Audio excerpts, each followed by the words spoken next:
Olá, companheiras, olá, companheiros, saudações petistas. Sejam muito bem-vindas e muito bem-vindos a mais uma edição do podcast Em Tempos de Guerra, a Esperança é Vermelha.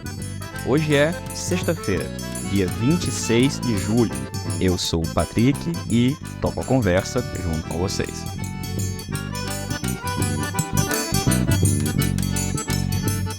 No episódio de hoje, escutamos o companheiro Walter Pomar, que fala da disputa eleitoral nos Estados Unidos, com a desistência de Joe Biden e a possível candidatura de Kamala Harris pelo Partido Democrata. Ouvimos o companheiro Daniel Valença, que trata das eleições deste fim de semana na Venezuela. E comentamos ainda o cenário aqui no Brasil.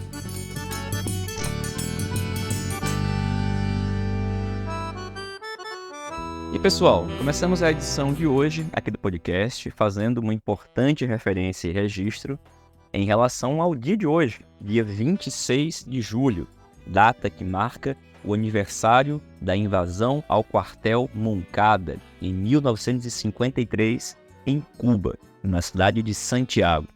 Momento que é identificado como o início do processo que culminaria 6 anos depois na Revolução Cubana, com a derrubada da ditadura de Fulgêncio Batista.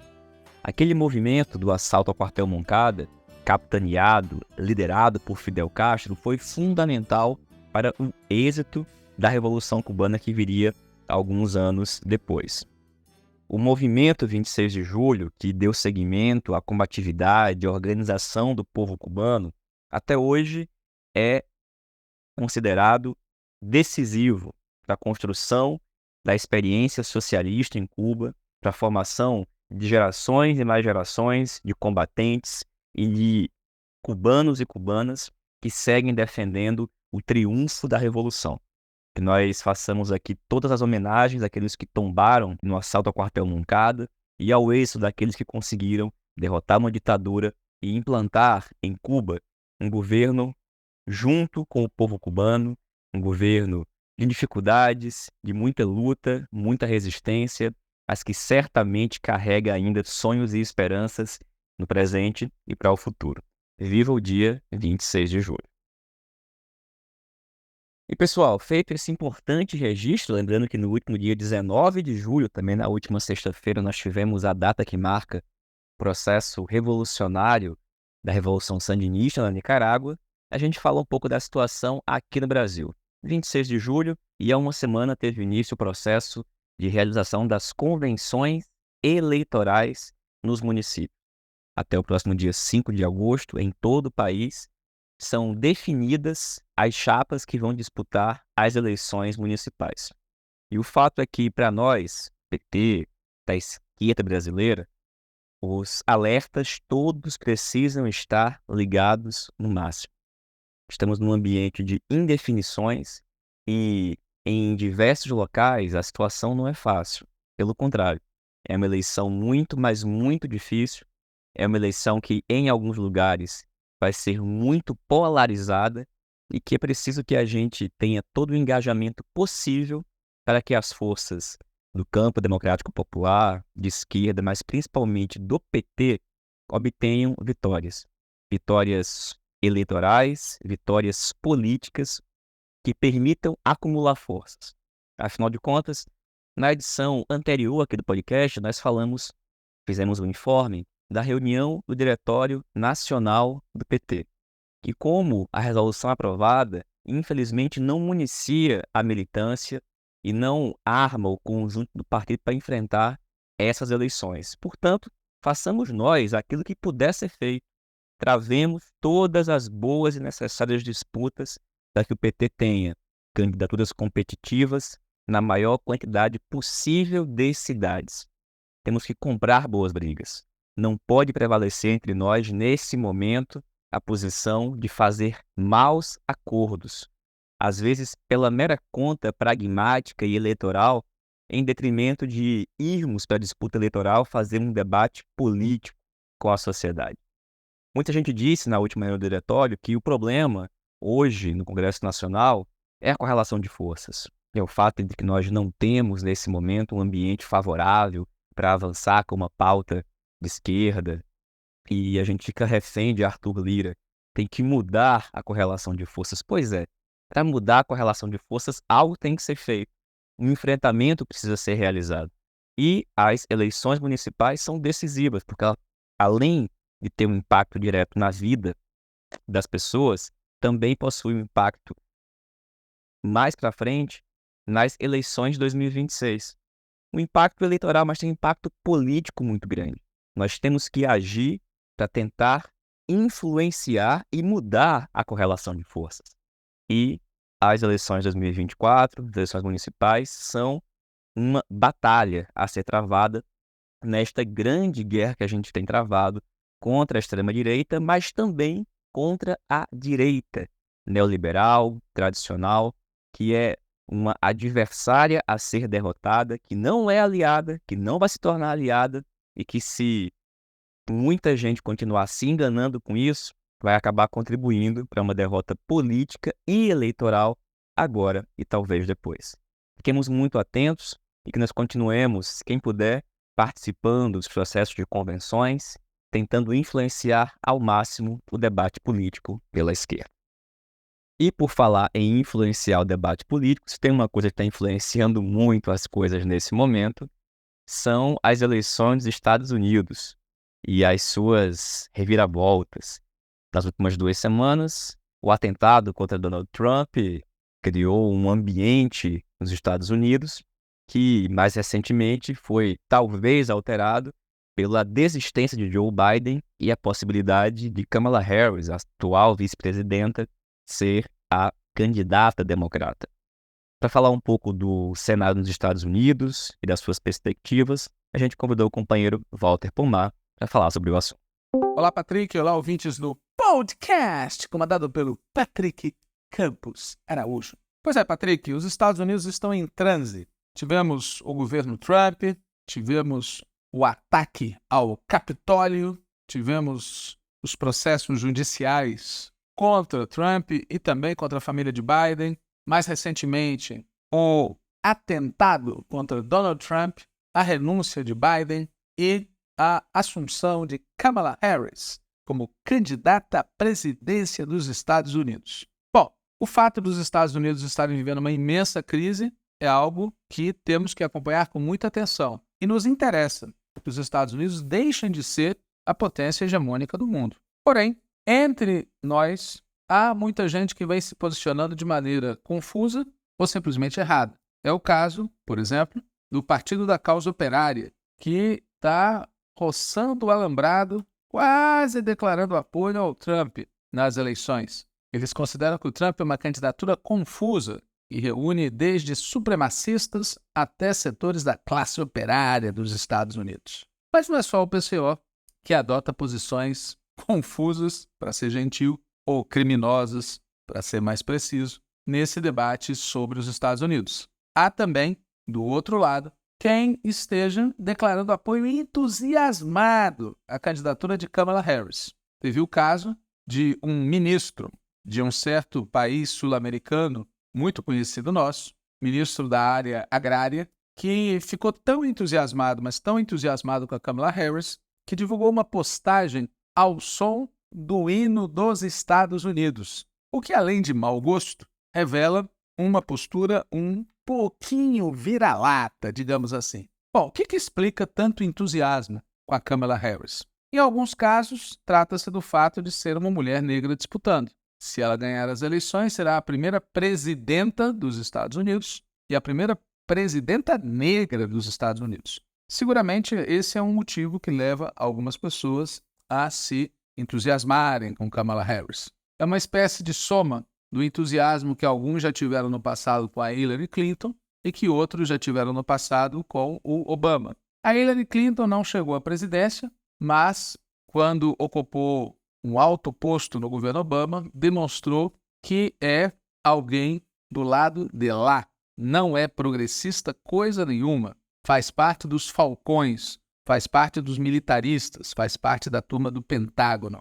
E quanto ao Obama, o fato dele ter recebido o Prêmio Nobel da Paz não deve nos fazer esquecer que ele foi o responsável pessoal pelo assassinato de milhares de pessoas bombardeadas pelos drones dos Estados Unidos. É bom lembrar que os Estados Unidos decide, sem julgamento, executar um suposto terrorista, manda lá um drone a partir de uma ordem assinada pessoalmente pelo presidente, e quando cai a bomba, as pessoas que morrem ao redor viram dano colateral. Não eram terroristas, não eram suspeitas de terrorismo, não foram julgadas por ninguém, mas foram assassinadas, pura e simplesmente. E o Obama é pessoalmente responsável por esses assassinatos. Não dá para considerar alguém assim como passível de entusiasmo de nossa parte. Existe, evidentemente, também quem desconhece quem é e o que pensa Kamala Harris. Aliás, aqui no Brasil, é muito impressionante que um país com tanta relevância em nossa história como os Estados Unidos seja tão desconhecido.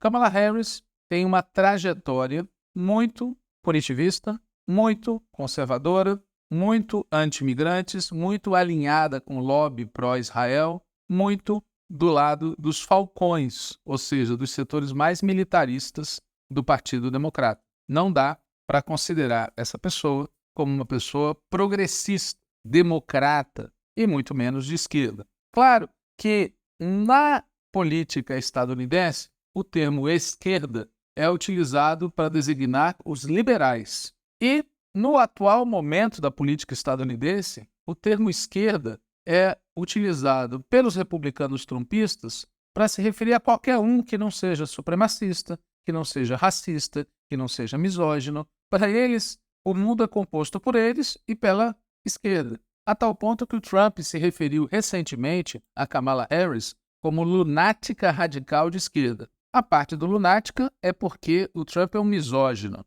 A parte de radical de esquerda é porque o Trump é um radical de extrema-direita e consegue achar que uma figura como a Kamala Harris é de esquerda e ainda é de ultra-esquerda. Bom, existem pessoas que se entusiasmam também com os democratas, vamos falar as coisas como elas são, porque no fundo são democratas. Quero dizer com isso que existe entre os progressistas e os setores de esquerda do Brasil muita gente que se identifica realmente com a política do Partido Democrata, que aprecia a política do Partido Democrata, que prefere um mundo hegemonizado por essa turma, né? Isso existe e isso é estimulado e financiado pela Embaixada dos Estados Unidos e por inúmeras instituições acadêmicas, think tanks, etc., etc., etc., que volta e meia convidam militantes, parlamentares, figuras da esquerda brasileira para irem aos Estados Unidos, participarem de eventos, ganharem financiamentos, e assim a hegemonia dos Estados Unidos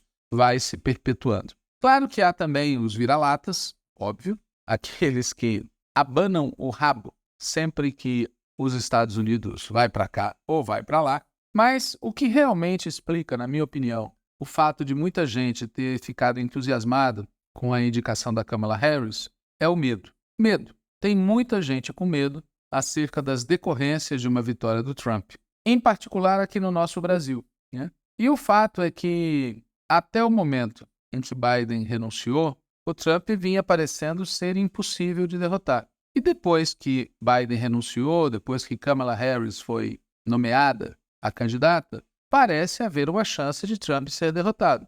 As pesquisas, inclusive, há algumas que colocam Kamala Harris ou em empate técnico ou até em vantagem em relação a Trump. Claro que há uma pegadinha que é preciso lembrar. Nos Estados Unidos, o voto não é direto. Ter maioria no voto popular não significa ter maioria no colégio eleitoral. E por isso, as pesquisas podem conduzir a enganos imensos quando lidas com olhos brasileiros. De toda maneira, a situação com Kamala Harris está melhor para os democratas do que estava no momento em que Biden era candidato. Hoje, parece haver uma chance de Trump ser derrotado. Se essa chance é maior ou menor, é outra discussão. Mas o fato é que, como o medo frente a uma vitória de Trump é muito grande, a mera possibilidade de derrotá-lo gera, em muitas pessoas, euforia. E a euforia gera reações impróprias, como a daquele ministro a que eu me referi no início. Agora, vamos com calma, né? Conhecendo os Estados Unidos, é melhor ter muita prudência. Primeiro, porque derrotar Trump continua sendo muito difícil. A verdade é que uma parte da população estadunidense se identifica com Trump porque ele é de extrema-direita. E outra parte se identifica com Trump porque o governo democrata de Biden e os governos democratas anteriores pioraram a vida de uma parcela do povo dos Estados Unidos e não melhoraram a vida de outra parcela. Os democratas pioraram a vida de uma parcela da população, ao mesmo tempo que usaram mão dura contra os migrantes. O resultado é que a candidatura do Trump vocaliza essa insatisfação. Insatisfação que é amplificada pelo declínio dos Estados Unidos, ao qual nós já nos referimos. Portanto, derrotar Donald Trump não é tarefa fácil, né? E, por outro lado, mesmo na hipótese de Kamala Harris vencer, é melhor a gente não ter ilusão nenhuma sobre o que o governo dela pode significar, né? Aliás, essas ilusões estiveram presentes quando o Biden foi eleito. Muita gente de esquerda, inclusive no nosso partido, disse muita besteira sobre o governo Trump, achando que o governo Trump ia dar início a um novo New Deal, era o novo Franklin Delano Roosevelt, ia fazer uma revolução no capitalismo dos Estados Unidos. E o que se verificou não foi nada disso. Estávamos certos aqueles que diziam que os problemas estruturais dos Estados Unidos não serão superados de maneira simples, não serão superados por essa elite vinculada a Wall Street e ao Pentágono, seja a elite democrata, seja a elite republicana, né? Portanto, é melhor não ter ilusões sobre o que Kamala Harris e os democratas significam. Em resumo, olhando a questão do nosso ponto de vista, o problema é que, do ponto de vista da política brasileira, a vitória de Trump certamente ajuda a extrema-direita no nosso país, anima a extrema-direita, isso no curto prazo. O que não quer dizer que a vitória de Kamala Harris ajude a esquerda brasileira. Esse é o resumo da ópera. Nada simples, mas o mundo em que a gente vive não está simples mesmo. É isso, Patrick. Um abraço. Valeu, Walter. Obrigado, companheiro.